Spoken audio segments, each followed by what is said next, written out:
Buenos días, antes que nada quiero agradecer a EBU la posibilidad de estar en esta mesa y discutir un tema tan relevante como es el vínculo entre tecnología y empleo. Permítame comenzar con un prólogo que tiene que ver con la historia. Probablemente hay pocos temas o tópicos donde la humanidad tenga una relación tan ambivalente como es con respecto a la tecnología. La tecnología es, sin duda, la fuente de mayor crecimiento económico y el soporte para el incremento del bienestar de las sociedades. No hay demasiado misterio al respecto y no hay demasiadas discrepancias con respecto a este origen, ¿sí? Sin los cambios tecnológicos que la humanidad ha vivido en los últimos 400 años, no estaríamos con el nivel de desarrollo relativo que tenemos hoy, no hubiésemos alcanzado en la mayor parte del mundo ciertos estándares de calidad de vida importantes, con algunas, en particular algunas dimensiones que son para todos nosotros muy caras.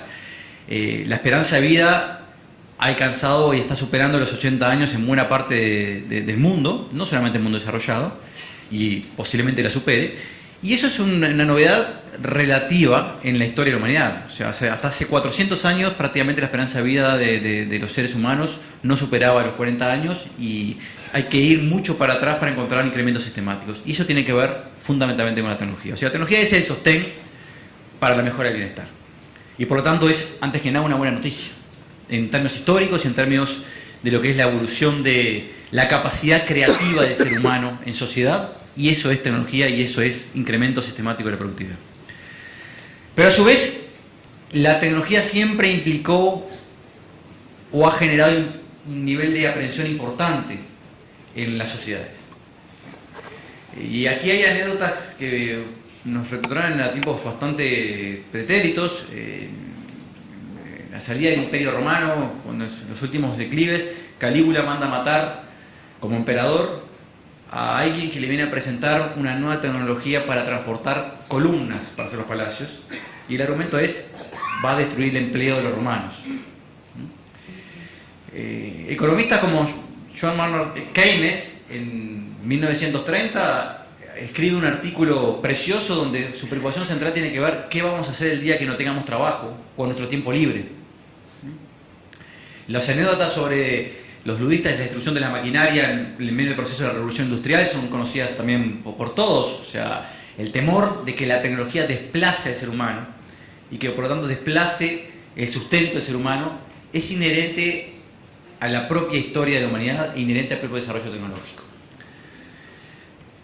Y acá suele haber dos visiones también, porque, y en esto quiero quebrar una lanza por la profesión a la que pertenezco, que son los economistas. Los economistas hemos sido bastante escépticos siempre, aún con las excepciones como la de Keynes, de cualquier hipótesis que implique el fin del trabajo. ¿Sí? Y la hipótesis del fin del trabajo ha surgido y resurgido cada vez que hay cambios tecnológicos importantes o disruptivos en la historia de la humanidad. Y en realidad, no solamente el empleo no se terminó, sino que la humanidad hoy tiene mucho más empleo de lo que tenía hace 20, 30, 50, 100 años, y no hay evidencia clara de que haya una reducción, por ejemplo, de lo que llamamos la elasticidad producto-empleo, o sea, cuántos puestos de trabajo se crean por cada punto de crecimiento económico. ¿Sí? Tiene una evidencia clara, puede haber cosas más, alguna información un poco más positiva o un poco menos negativa, pero en realidad lo cierto es que no hay un cambio de tendencia marcado. Y sin embargo estamos en medio de un proceso de cambio tecnológico importante que tiene como centro neurálgico las tecnologías de información. Va a haber otros centros neurálgicos que posiblemente se comiencen a surgir producto del desarrollo de la ciencia. Y no hay evidencia clara que el empleo se vaya a terminar, por más que nuevamente aparece la hipótesis del fin de trabajo como una nube sobre el desarrollo de la humanidad. Dicho esto, ¿esto quiere decir que la tecnología no genere problemas en las sociedades? No. La tecnología es también uno de los componentes que ha provocado cambios más agudos en varias dimensiones de la vida de los seres humanos. Entre ellas el mundo del trabajo. Y para quien sufre la destrucción de un puesto de trabajo a través de la tecnología, es un drama vital. ¿Sí? Cuando eso se generaliza y aparecen muchos puestos de trabajo que están en riesgo, obviamente eso genera una enorme inquietud social. dicho un buen romance, entiendo que no hay una hipótesis razonable del fin del trabajo. Lo que sí sucede y se confunde es hay múltiples fines de trabajos. O sea, hay muchos tipos de puestos de trabajo que efectivamente están en riesgo, ¿sí?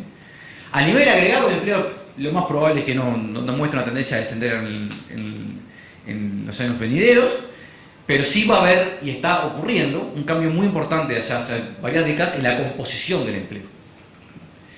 Y para quienes tienen un conjunto de habilidades que desarrollaron, ya sea a través de educación formal o ya sea a través de su historia en el mercado laboral, si esas habilidades son puestas en tela de juicio por el desarrollo tecnológico, es sin duda un problema social, que no solamente interroga al individuo, sino que interroga a la sociedad y sobre todo interroga a las políticas públicas. Y ahí sí es donde las noticias no son particularmente halagüeñas, yo diría en dos dimensiones importantes. La primera, la tecnología y los cambios tecnológicos de los últimos 40 años están en la base de los incrementos de la desigualdad que el mundo occidental y en particular Europa y Estados Unidos han vivido desde 1980 hasta la fecha, ¿sí?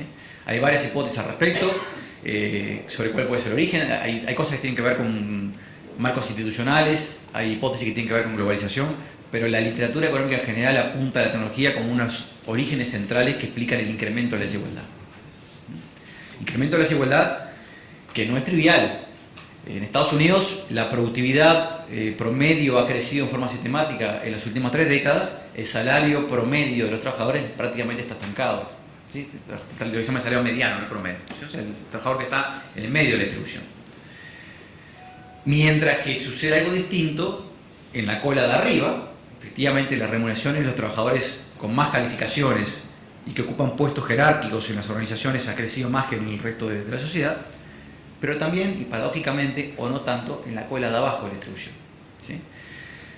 En los últimos 20 años hay evidencia marcada que en muchas sociedades empieza a haber un fenómeno que se denomina polarización del empleo. El empleo total sigue creciendo, cambia la composición, pero hay un conjunto de puestos de trabajo que claramente están en riesgo, que son mucho menos dinámicos en términos de creación de nuevos puestos de trabajo que otros. Esos puestos de trabajo están fundamentalmente en los tramos intermedios de capacidades. Y tiene que ver con lo que hace la tecnología de la información. Es básicamente socavar las bases que sustentan los puestos de trabajo que tienen como sus componentes centrales tareas rutinarias. Rutinarias que pueden ser relativamente complejas, ¿eh? Puede ser, por ejemplo, operar. Un médico, un cirujano, claramente que es un puesto de trabajo muy calificado, ¿sí? Pero hay un conjunto de rutinas asociadas a eso que la tecnología hoy puede hacerlas, no se están todavía estandarizando, pero lo van a hacer, y hay otras áreas donde claramente lo están haciendo ya, ¿sí? Para poner un ejemplo de casa, los contadores, llevar la contabilidad de una empresa es claramente una tarea altamente demandante desde el punto de vista de las capacitaciones, pero la profesión de los contadores y de los economistas se va a ver claramente transformada, se está transformando, ¿sí? Hoy la tecnología de información hace por nosotros, por suerte, para la humanidad, para un problema para los profesionales que tenemos que adaptarnos, una cantidad de cosas que entonces nos enseñan. O sea, ¿estamos en riesgo agregado o no?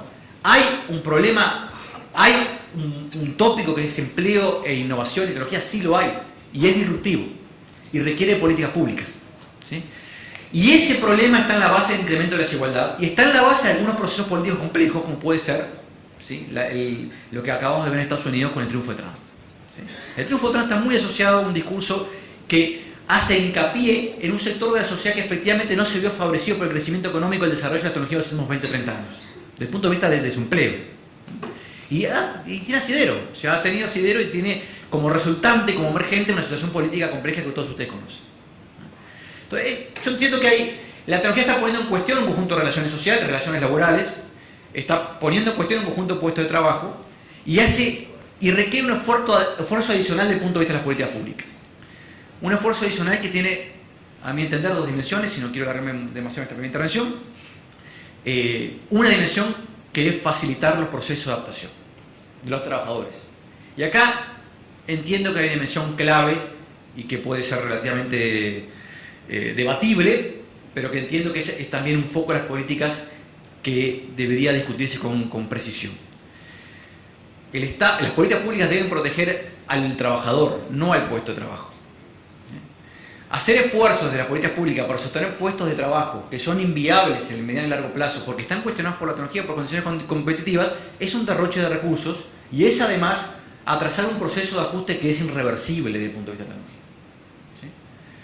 El esfuerzo tiene que estar en que el trabajador que está en situaciones de criticidad, porque su puesto de trabajo y sus habilidades en particular entraron en cuestión por problemas tecnológicos, encuentre un espacio entre las políticas públicas, políticas de actividad de empleo, por ejemplo, que permita su reconfiguración y su reinserción en los segmentos dinámicos del mercado de trabajo. ¿Sí? Pero la tentación que existe, y en Uruguay hemos tenido alguna evidencia, de proteger puestos y no personas, puede ser muy complejo porque ese puesto está en cuestión por razones que trascienden a la voluntad de las propias políticas públicas. ¿Sí? El segundo elemento. Esto pone en tela de juicio también las estrategias educativas del país. Hace 20 años atrás, buena parte de, y esto puede resultar paradójico, buena parte de la discusión sobre educación giraba en generar capacidades para el mercado de trabajo y generar capacidades para los oficios. Hoy en el mundo se está discutiendo en otra clave. Es imposible prever cuáles son los oficios, cuáles son los puestos de trabajo que van a prevalecer en 20, 30 años. Por lo tanto, es imposible definir qué tipo de capacitación específica debemos darle a un estudiante con 16, 17, 18 años hoy para desempeñarse dinámicamente a lo largo de su ciclo de vida. ¿Sí? Lo que hay que construir son capacidades críticas que permitan adaptarse a un mundo cambiante y a tecnologías que van a imponer un conjunto de dimensiones relevantes desde el punto de vista del cambio. ¿Sí? Al revés, la formación extremadamente vocacional es un riesgo muy importante de las políticas porque genera una lógica de embudo. La persona sabe hacer un oficio, pero tiene unos problemas para adaptarse ante la ausencia de ese oficio producto del desafío tecnológico. ¿Sí? Segundo elemento que tiene que ver con la educación. Hasta 1950, en el mundo desarrollado, el problema central era acceder a la educación secundaria. Quien terminaba la educación secundaria básicamente tenía certeza de tener un desarrollo dinámico del mercado de trabajo. Hoy eso está en cuestión. El no acceder a estándares más altos de educación, en particular la educación terciaria con todas sus dimensiones y heterogeneidades, está en riesgo, pone en riesgo la capacidad de adaptación a ese mundo que está en transformación. ¿Sí? Los egresados de educación secundaria solían ocupar puestos de trabajo que hoy están fundamentalmente en riesgo, la administración, la gestión en mandos intermedios de las organizaciones. ¿Sí? Y eso genera un problema de accesibilidad futura, no para quienes estamos hoy en el mercado de trabajo con 40 y pico de años, sino fundamentalmente para quienes hoy están egresando de secundaria y si no tienen una alternativa clara de continuidad, puede generar un problema disruptivo. Termino con esto. Adam Deaton, Premio Nobel de Economía en 2015, en un libro reciente que se llama El Gran Escape, termina con una frase diciendo: si la educación secundaria fue la clave para entender el desarrollo económico del siglo XX y los estándares de equidad que fue alcanzando la sociedad occidental, la educación terciaria es la única clave para entender el desarrollo del siglo XXI y sobre todo sostener los estados de equidad. Si no hay respuesta a las políticas públicas en el plano de educación y en el plano de las políticas de actividad de empleo, lo que nos vamos a encontrar no hoy, pero sí posiblemente en un par de décadas, es nuevamente con un incremento de desigualdad que el Uruguay ha logrado controlar y reducir en la última década. ¿Sí?